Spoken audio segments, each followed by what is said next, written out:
nze nga spokesperson nze nina okuyita Honorable His Excellency Right Honorable Robert Kyagulanyi Ssentamu.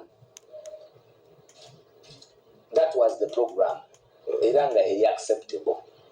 Kati omukisa ogusooka ne guweebwa Honorable Abedi Bwanika ayite Honorable Mathias Mpuuga n'aba n'obubaka bwe yayagala okutuwa.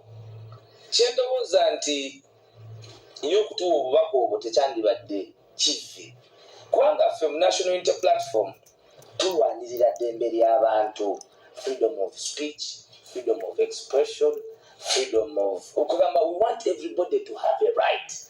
The reason we are fighting the status quo is freedom of dressing, freedom of okutunga. Joba akuta omwana olwokuba yadonating embwa, azaaza mbwa nto, yakwata akabwaka akatonga akafunye Ashraf n'akadonatingira Bobby bamukutte. Yes, these are facts. Bambadde bamuwamba mu drone. These are facts. Bamuwambye ne bamusuula olw'abantu ku kyalo. These are facts. And there's nothing nga bwe tuzuwulira. Kakati ly'eddembe lye tulwanirira. Kyobola nti ne Sipape yatunuza emmundu mukamwokya n'akuba amasasi. Twavaayo ne tugamba bannange, yes, it is wrong. Yali atukola bw'ati naye atwalibwe mu mbuga z'amateeka. Kubanga what goes round comes round. So yandibadde alina platform ekikola naye teyakikoze mu bulungi kuba yatandise okuwanyisiganya n'abantu ground approach. Nze ndi ku mboozi ngezaako okuleetera ekifaananyi. Kati ab'ewaka ne baswala. Era omu ku b'ewaka bwe mpulira kati gwe bayita Uncle Deo n'agezaako okujja ku Mwami Bwanika omuzindaalo. Naye Mwami Bwanika yabadde alina ttiimu era eyavudde Kasajjagirwa gye baategese okukola olutalo n'obulumbaganyi. Ate nzija bino biri ku vidiyo. N'ayita abalwanyi be. Unfortunately yagenza okubayita ndowooza nga bali subdued oba nga badduse oba nga nabo bali mesmerized by the presence of the generational vision bearer His Excellency Robert Kyagulanyi Ssentamu abasooka gwe tweta Ngobi. Omukolo ne Abedi n'afuuka Abedi. Si ku bigambo byatugamba naye nga n'emikono omulaba ali charged, alina ekintu ekimulika ekiri personal ekimutembye ndowooza engeri gy'ali pastor manyi bafuna ebikola ebibatemba. So family neba disturbed nnyo, bwe babadde very disturbed. Mukolo ne gubanga okuganya okugenda maaso. Era Ahmed n'atugamba nti tugende mu kuziika naye nga akiikiridde Katikkiro tannayogera, Mpuuga tannayogera, President abantu gwe balinza okuwulirako ayogereko eri eggwanga mu kuleeta Masaka tannayogera. Olwo bano abaga nti ayingire Masaka bataddewo embeera batekewo obuvuyo agande kuba nti omukolo gugenda buki mu maaso bwe gutyo. So President era family tugyebaza nekkiriza nti President ayogere eri ensi n'ayimuka, era bwe yayimuse n'atutwala mu luyimba tulina ebbanja ffenna lyakwagalana kyekirabo Katonda kyawaffe abantu. Ensi nekakana. Magnanimity y'obukulembeze. He was calm and expressed leadership. Nazaayo mu zindaalo ewa Honorable ewa Mwami Medi Nsireko emikolo endala ne gigenda mu maaso.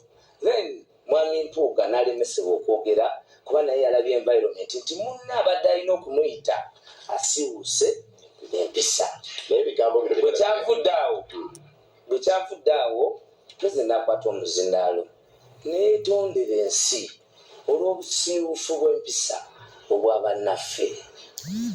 Tetwabasuubira nti banaaba bwe batyo kubanga owulira omu musumba, pastor, muyivu, doctor wa crop husbandry, kati ng'okakasa nti at least ku level ye yesimbako kuba president, kati ng'omanyi nti ayina waakoma n'ekyabadde kyannaku era twongera okwetondera bannayuganda olw'empisa za munnaffe.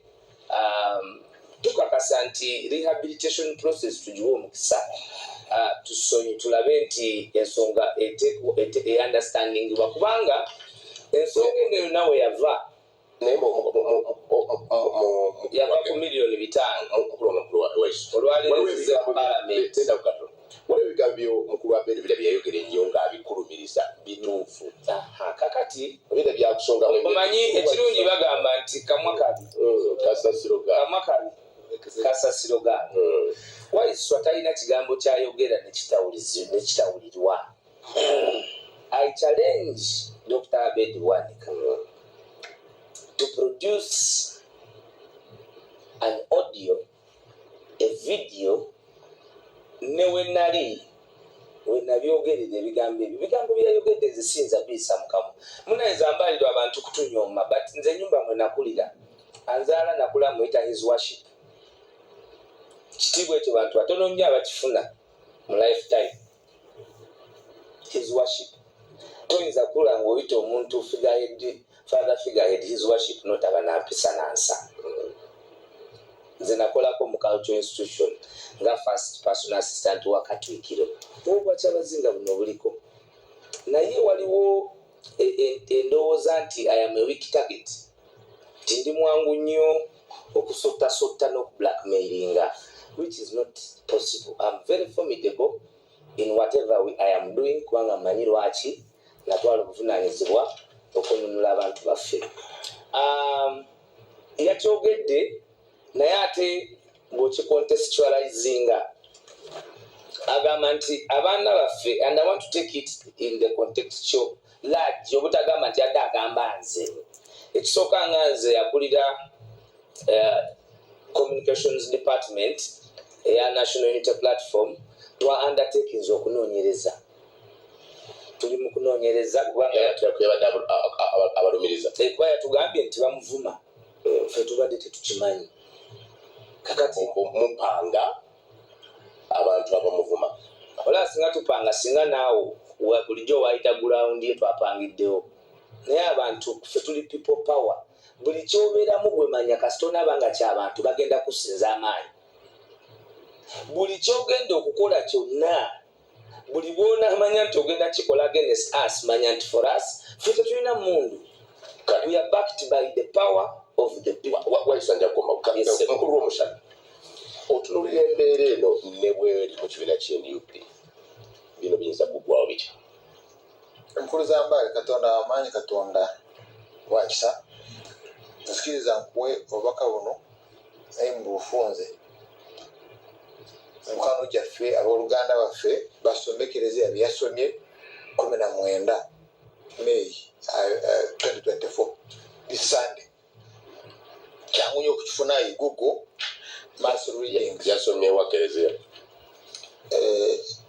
Acts chapter 2 verse 1 to 11. 1 Corinthians chapter 12 verse 6 to 7, 12 to 7.